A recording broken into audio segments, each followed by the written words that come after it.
Hello everybody and welcome back to Kerbal Space Program, where I was just checking in here because I had a sneaking suspicion, and turns out my suspicion is correct. The Nanoracks Bishop airlock is the next thing to be brought up, but it's actually already here. I think we brought it up as part of the module here. Let's just double check real quick here, but hang on. That is on the same module as the cupola. The Bishop airlock is not actually this. It's out over here. I was looking at the wrong thing. The inflatable airlock is the Quest joint airlock there. That's already up. Okay, so the Bishop airlock, I was looking at this wrong. Never mind, I started this incorrectly. The Bishop airlock ends up attaching here to this Clampatron docking port Junior.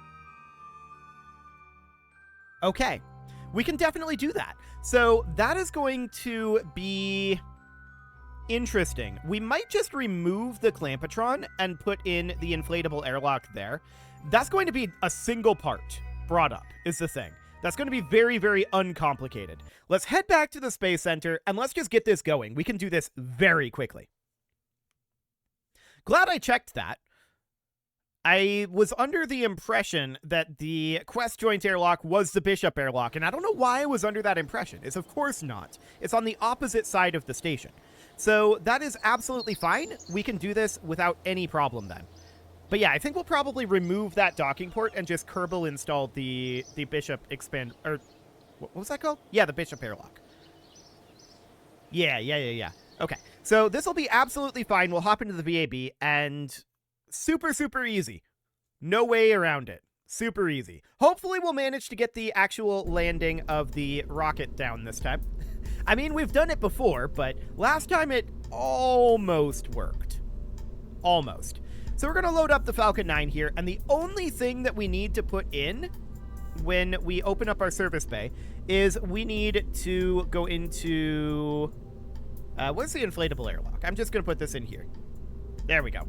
So the inflatable airlock, that's just going to go right there, and that's all we need. So cool.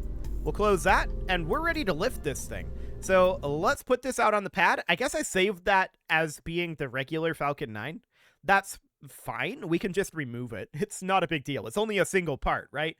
So that should be absolutely okay. We're going to mech jeb this up to our standard orbit here, and we'll see how the landing goes. We'll also see what directionality we're going. We might still be going towards the land, or we might be going to the sea. 422 kilometers. Why does this reset? No. Why does this reset sometimes? Not 3,000 kilometers, 300 kilometers. Thank you very much. Skipping circularization is absolutely fine. This seems okay. Let's grab our ISS, set that as target, and let's launch into plane of target in an hour and a half, and we'll engage this autopilot. Wonderful. So sun is setting, so we're going to have a nighttime launch, which I think generally means, yeah, we're going to be launching water side. Okay, that makes our recovery easier. No doubt about that. That'll definitely make things a lot simpler. Cool. So that'll be fine. We're going to lift off here in about 3 seconds. 2, 1, 0, lock. And off we go. No problem whatsoever there. Rolling to azimuth. Cool. So we're going to need to keep an eye, of course, on our fuel. We'll have to do our fancy staging, since MechJeb is not very good at that sort of thing. But we're, of course, going to be heading out over the water this way. So this means a water landing for our first stage, and as I said, that makes things much simpler. Water landings are a lot more forgiving than land landings.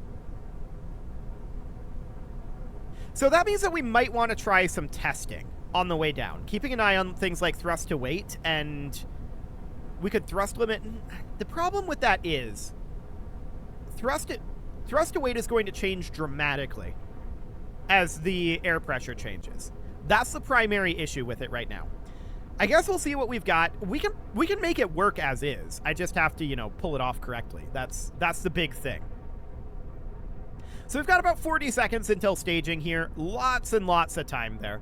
And we've got another 30, well, another like 70, 60?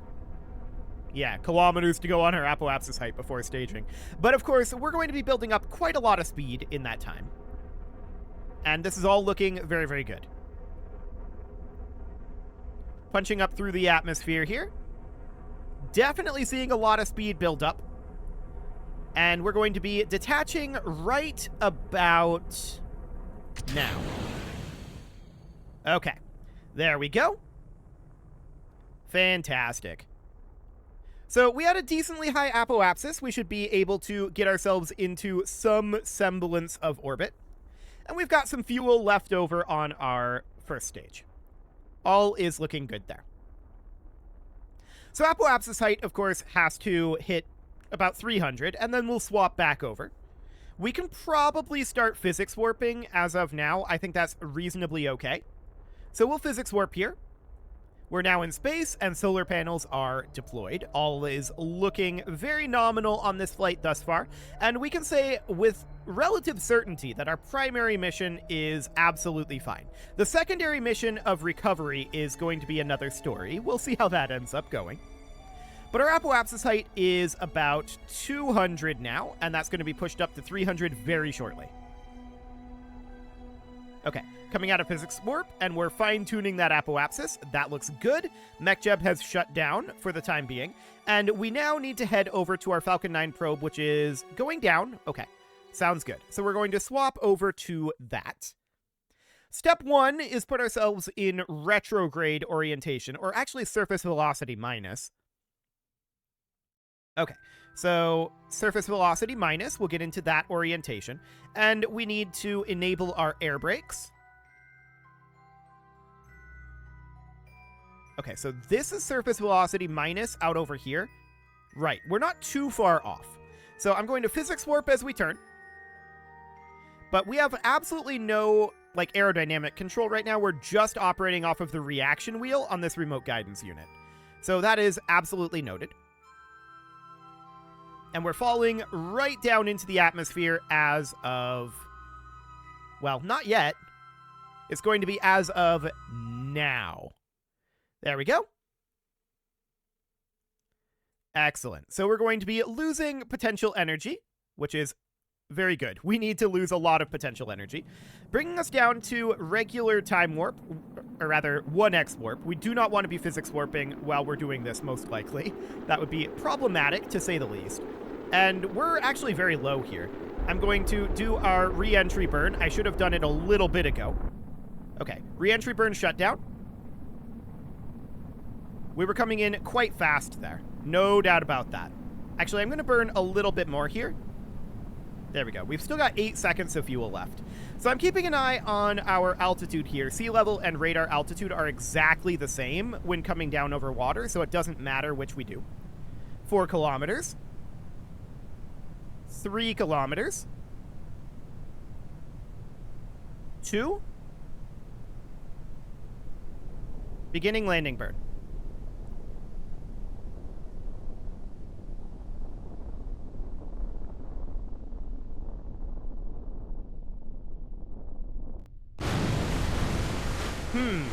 Apparently we came in a little too fast. Everything broke on the way in. That is surprising to me. We came in at a reasonable speed, I thought there. But, okay. Sure. I guess that happened. I didn't expect that to happen. We came in at, I think, like 15 meters per second. Well, okay. We'll recover it. And sure. I'll have to recheck that one. But I'm reasonably certain. You know what? While this is loading, I'm going to pause the recording. I'll be right back. I'm going to check it and see what happened there. I'll be back in just a moment. Okay, having checked the recording of that, I don't really have an explanation for that. We hit not the ground, we hit the water basically straight on at sub 20 meters per second. I would not have expected to have it crumble like that with that impact. So I don't really have a good explanation for that. We might chalk it up to a bug. I feel like that was actually a good landing for a water landing. We're going to be able to recover a few funds here, but not a lot. It's fine. We don't have to. I mean, that's only only a secondary mission, and we're profitable on our primary mission with no recovery whatsoever. I think we recovered around 8,000 there. I would definitely have expected that to not have all those parts get destroyed. At about like 18-ish meters per second from what I could tell from the recording, and we came in basically straight on. So yeah, I don't really have an explanation for it. I'm going to chalk that one up to I don't know. Like, that really felt like that should have been better than that. But okay. We can try it again next time we have a water landing and see if it repeats. And if it does, like, for now, we can chalk it up to a KSP bug or just some sort of a weird edge case. If it happens again, we can investigate it a little bit more thoroughly and try to track down what exactly is happening there. However, as of right now, I feel like that was an edge case and that landing should have worked fine. That's how I feel, but we're not going to, like, I can't guarantee that, like, that was a bug or anything like that. So I'm not going to try to, like, add in the funds or anything. We're just going to leave it as it is and be like, you know, I think that one was probably a fluke, and we'll see what happens as we continue to refine this system. So that's what we're going to say about that, and yeah, I don't have too much else to say about it other than that should have worked. A water landing like that at sub 20 meters per second, I mean, maybe we just came in a little too fast. But we've landed faster than that. Of course, we landed faster than that at a bit more horizontal speed rather than vertical speed. That might be the determining factor. We could test that, or we could just say, you know what, we just want to land a little slower in the future. And I think that's what we'll do. So that's absolutely fine. We are going to take our primary mission out to the ISS, and it should not take us very long to get there, all things considered. And once we're there, it shouldn't take us very long to get this installed. We're making very good time here, no doubt about it. I wonder if we can do this entire mission in one episode. That would be nice. Okay, we'll call that good. That puts us in a nice orbit. Yeah, absolutely. So if we were to burn somewhere around here, it's not great in terms of timing. So we'd have to wait until around here or so. But that's a doable thing. No problem about that. Yeah, that's absolutely fine. We'll line up to that node, and we'll just orient for that. And that's going to be a couple of orbits here, but that's nothing a little time warping can't solve. Fantastic. So 67.6 meters per second to intercept. I like it. And I'm going to physics warp because we weren't fully aligned there. Now we are fully aligned. So let's time warp a bit. 30 seconds. 20. 10. And 3, 2, 1, 0. Mark. So ultimately, I don't think I'm going to end up chalking up that landing failure to a bug. I think I'm just going to say that I expected that to work and it didn't work. And that's okay. What we're going to chalk it up to is we just came in ever so slightly too fast for a water landing. We should target sub 10 meters per second for water landings in the future then. I was targeting sub 20 and I was expecting that to be fine. It wasn't fine. And you live and you learn, right? So that's fine. We are going to just say, you know what? That makes sense. It's okay. So we're going to hop on forward here, and we're going to, of course, do a bit of a get closer burn. We might want to do this a little bit closer even than this. No, I think this is about where I want this to be. Okay, so we can definitely do this out over here-ish. What direction are we going? Yes, out over here-ish. And we're just going to want to position it somewhere like here and do a quick corrective burn. Something kind of like that. That'll bring us into 0.3 kilometers, which is close enough. Let's take this over to relative velocity minus. And of course, the station itself should be somewhere out over here. Yeah, there it is. 5.5 kilometers away. Sounds good. I suppose we could open up our Clampotron docking port. Cool. And I'm going to, let's see, 103.7 meters per second. I'm going to do a quick corrective burn out over this direction. just correcting us in about like that. Then we'll take ourselves to relative velocity minus 93.5 meters per second. Okay, so we're going to be loading in the station very shortly, also known as goodbye frame rate. Let's see how bad the frame rate loss is. It's variable, and I'm not sure what causes the variation in it, but it's definitely variable. Okay, so this is pretty bad. This is a pretty bad one, no doubt about that. Frame rate is not great. So what we're going to do is we are going to slowly bring this on in. Yeah, let's warp in a little bit closer here. Okay. Commencing braking burn. And we're going to take this down once again to about 5 meters per second. Maybe even a little lower than that. No, 5 is probably okay.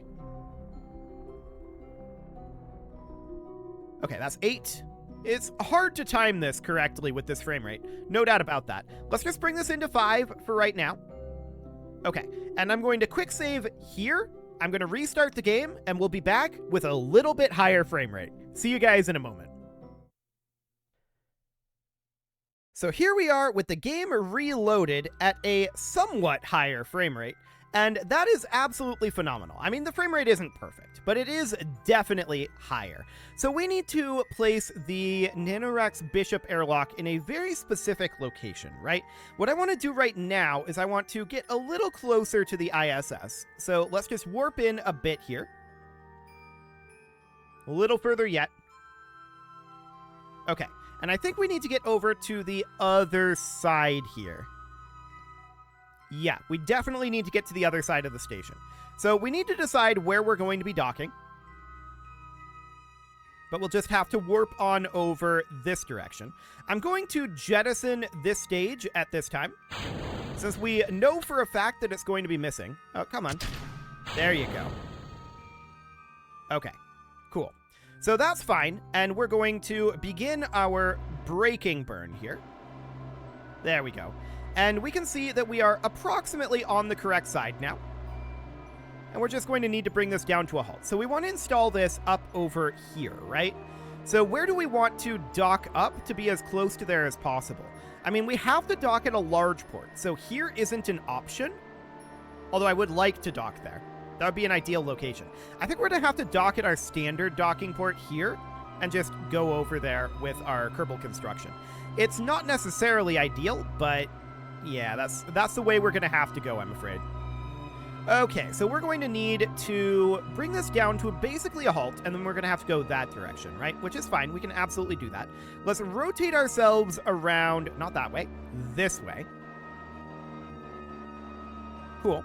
And I want to, I believe this is yaw? And it's pitch. Okay, so we need to pitch ourselves up over here-ish. Okay, I don't like that. I'm just going to point at the target for right now. This will be fine.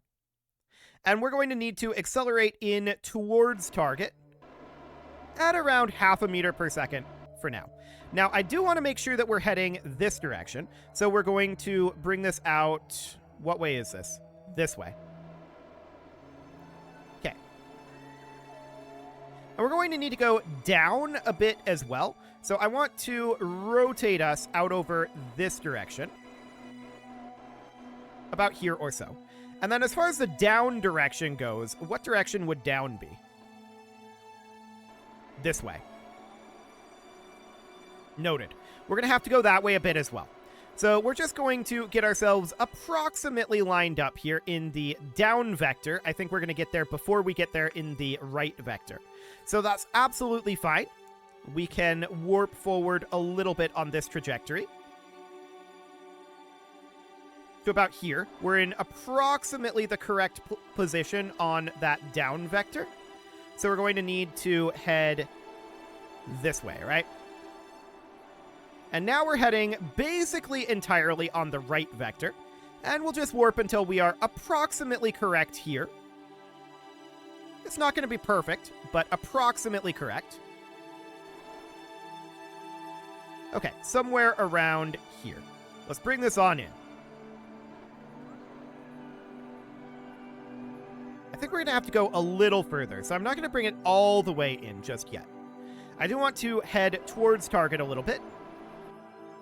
We've lost a little bit of that momentum, and we're definitely going to need to head slightly more this way. So we'll head out to the right here. That'll be fine.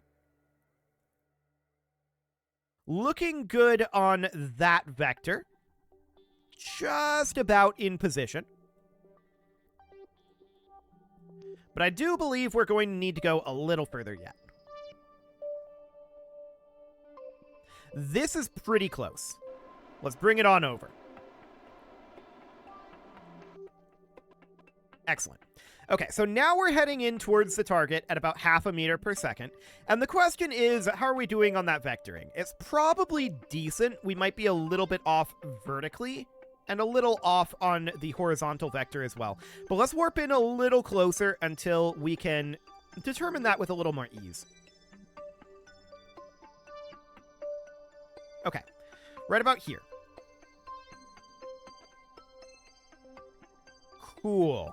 This looks pretty good on that vector, and pretty good on this one, actually. Did we nail that? I'm not going to make any major changes here. I think we might have. Maybe slightly further down, but docking forces will probably handle that. Yeah, I think downward is a very small necessary move here, but again, docking forces should handle that. I think we may have nailed this. We'll find out. Yeah, as I thought, a little bit down. I haven't done anything here. This is all docking forces, and we're good. Okay, cool. So that is absolutely fine. At this point, of course, what we need to do is hop over here. We need to open up our service bay. Bill needs to EVA. And we're going to need to detach this inflatable airlock. And where do we want to store this? Well, I kind of want to store it, like, inside of here, or just outside of here. You know what? What if we were to put it temporarily right there? That seems like a good spot to store it for a bit. So we'll just put it there, and then we'll move it up over here once we are in range of that. So, Bill, you can let go and turn your RCS on. Reorient yourself, and we're just going to head up and grab on out over here. Okay, maybe a little bit too much on that vertical speed. Yep, definitely too much vertical speed. But we can just bring this right on down and head in forward and grab on here. Cool. Now I'm going to remove this docking port, and we're just going to store this inside of this hitchhiker storage container with the rest of the docking ports, so that'll be fine. Fantastic. And once the game gets caught up, then we can grab this Nanorack Bishop airlock here. There we go. Got it. Nanoracks, plural, actually. And we would do just this. Fantastic. So that's the installation completed. We can then just expand this, or rather inflate it. But I believe that no, we can do it from here. I thought that we'd have to switch over to the ISS, but no, that's fine. So we can absolutely do that, and we're actually done here already. Like I said, that one's going to go real quick. So we're going to hop on back, and we're going to start heading back. The question is, do we have enough time to actually make our way back and complete this flight this episode? I don't know. It's going to be a tight one. We might have to go a little over if we want to do that. Let's grab on here. And Bill, you can board as soon as you are available to. You're going to have to climb up. Okay. Now you can board. And we're going to undock here. Maybe. Where are we? There we are. We're going to undock here. And we're going to start backing away. Fantastic. So we are going to need to get ourselves some distance here. And then we should go over into orbital retrograde. What direction is orbital retrograde here? Well, we definitely bumped it with our solar panel there, but that's fine. The solar panel survives it, and that gives us a little bit of a shove away as well. So that's fine. It's not the end of the world. And the retrograde direction is quite safe, actually. So that seems good. We should start moving in that direction. Excellent. And I'm going to close our shield for our shielded docking port. We should also close our service bay. There we go. As soon as those are closed, I'm going to trigger our Super Draco deorbiting thrusters that are not supposed to be used for deorbiting, but they definitely accelerate the process. No doubt about that. Okay, we're closed. Let's go. Farewell, station. It was nice knowing you. We, of course, will be back. There we go. The very loud thrusters are completed, and we're about 300 meters away and getting further all the time. Looks good. 500 meters, and we're just waiting for the station to unload so that we can properly physics warp. I'm just concerned that if we physics warp with the station there that things will break. That does have a tendency to happen on constructions like this when you physics warp, so we're just avoiding that. 1 kilometer away as of now. We are almost halfway to the unload point. And we're halfway now. Excellent. There goes our booster. Well, not our booster. That's our second stage. Which is absolutely fine, of course. It has some leftover fuel. And we're just getting faster and faster as we head away from the station here. 1.7, 1.8... 1.9 kilometers. And we are 2 kilometers away, half a kilometer to the unload point. Excellent. 2.3. 2.4. And we should be unloading presently. There it goes. And physics warping. Excellent. Let's go. So we can keep an eye on our periapsis now, of course. We're just bringing that down to a reasonable minus 60. I say reasonable. It's not exactly reasonable, but it works. And it's a quick way to return. It's way quicker than aerobraking from like 68 kilometers or something. Yeah, that would be, that would take a while. No doubt about that. But no, we're just going to bring this down in a very clear way. And I have no idea what causes this light. I wish I knew. It would be good to know. It's definitely a bugged light, though. There's no doubt about that. That is not supposed to be there. It is already time to put a cut in here, but I really want to get this full flight done, so we're just going to go a little bit over. It shouldn't be too much. And this way we can just get started right away next episode on whatever the next flight is. That'll be a good thing. No doubt about that. So we're at about 60 kilometers now. We've got 120 to go on this braking burn. We are, of course, dropping in altitude this entire time. 40 kilometers. 30 kilometers. And there we go, switching into flight mode at 400 kilometers. That's never a good sign, for the record, unless you know that you're okay doing this.